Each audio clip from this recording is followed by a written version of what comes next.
Here are the horoscopes for the week of the 14th to the 20th of August 2017.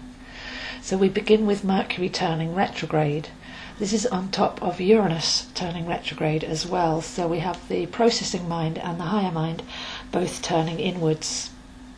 Mercury turns retrograde in the middle degrees of Virgo and will be retrograde until about the 5th of September and then forwards again and out of the shadow by the end of September.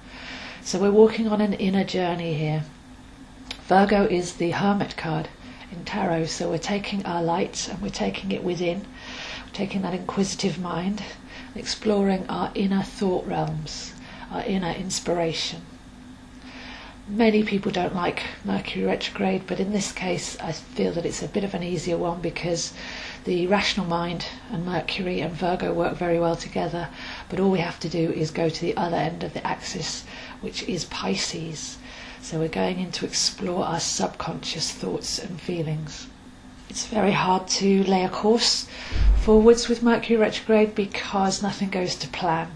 We'll all be walking our own individual journeys and they're all perfect in their own way.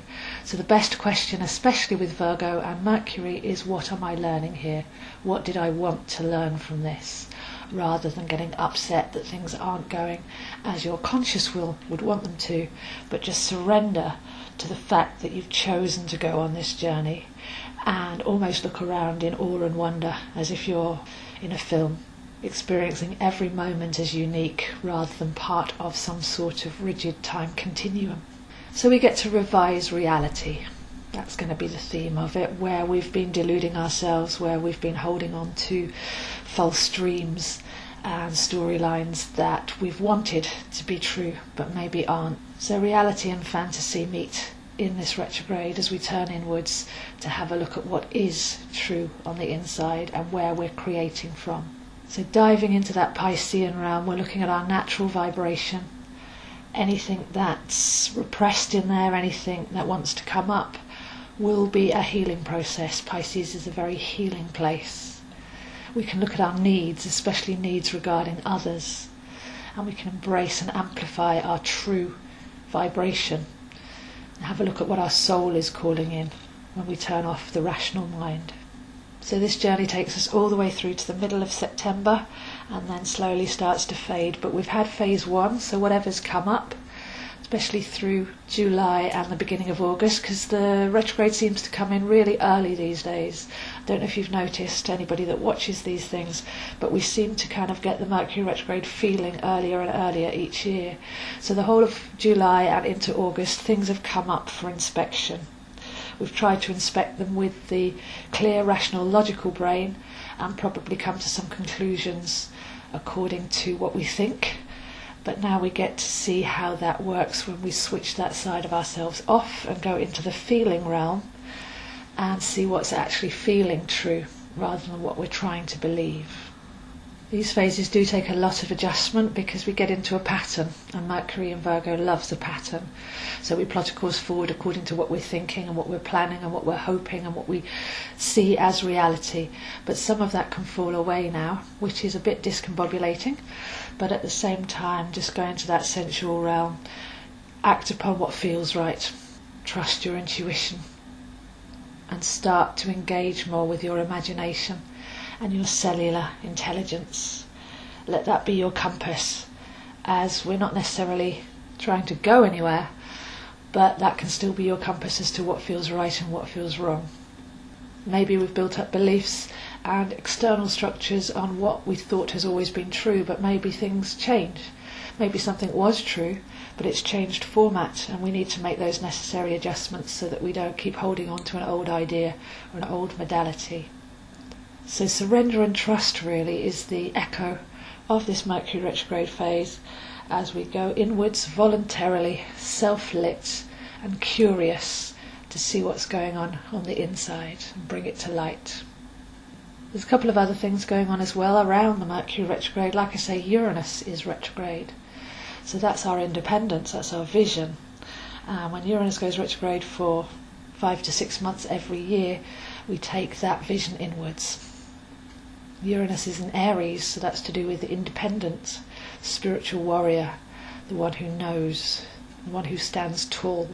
For many, we're giving out a lot of the time. We're delivering, giving and sharing, but this is a time to pull inwards and to share with yourself, to reconnect with knowledge, to go back to school and to self-educate and self-illuminate. So these two make a very, very powerful pair, but if you feel like everything's stopped or things are falling off, then time doesn't work in a linear fashion like that. We're just going through a recalibration cycle, and we can come out with things being even better and brighter as a result.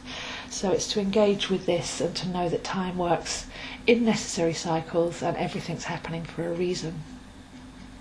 To help with this, by Tuesday we have Venus opposition Pluto. So Pluto for a long time now, since 2008, has been deconstructing our programs and our beliefs that undermine our self-worth.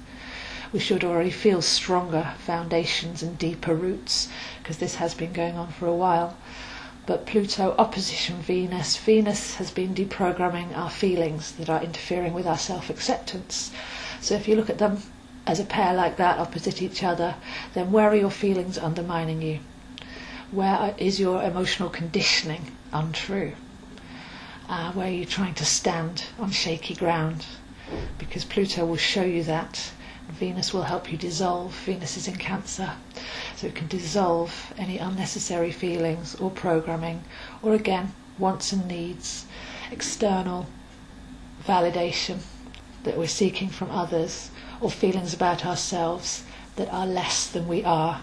Can dissolve those into self-acceptance, self-love, and stand again on firm foundations.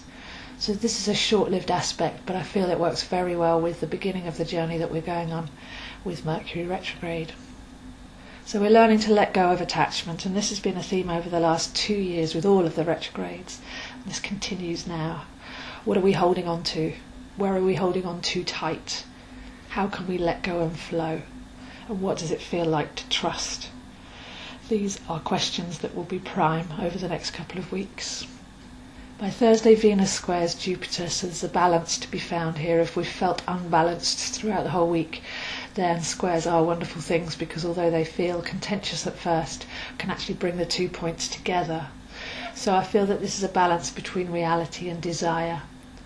Are we longing for things from others that we actually need to give to ourselves? Have we got a true view of our relationships and our relationship to ourselves? So this again carries on perfectly with the current themes. So we've come out of the lunar eclipse in Aquarius, and that's raised quite a few questions, but not needing to know the answers. And now we approach the solar eclipse in Leo. So by the end of the week we get that uncertainty coming in again, but by now we should be kind of used to it. Feels like a state of pure potential. There's a positive harmonic coming in here between the Sun and Uranus as they light up the skies. So if we let go of the control, are we open to miracles? This is what it feels like for Thursday and Friday until we get to the eclipse. I'll try and write the eclipse up early so that you can find it on my website before it comes. But eclipses are unpredictable. We're between the pair right now. So nothing to be planned, nothing to be known. We're just hanging in the balance. Like I say, of pure potential, pure imagination, but this is where we can attract miracles to us. So the whole theme of this week really is not knowing, letting go, not trying to control, but swimming in the Piscean waters, clearing up our inner environment and raising our vibration, so that when we come through this journey, we're cleansed, we're whole, we're amplified, and we're magnificent. So those are the horoscopes for this week, and I'll see you next week. If you'd like to look at where this is happening for you, I'm very happy to meet you in person in London or on Skype to take a look at your own personal birth chart, because all these energies will be happening in different places for us. Your birth chart is unique, it's your soul plan and has many secrets to reveal. So it really is worth getting to know that. And there are some easy ways to do that. I've created some courses that make this easy. We don't have to learn this the hard way. So if you're interested in learning, then please do contact me about my online courses or one-to-one sessions where I can teach you. I also have my private online group where we can discuss things as they're happening. So if you just want to learn as you go along, then that's the perfect place to do that. So for any of that, please do contact me, zoehind7@gmail.com.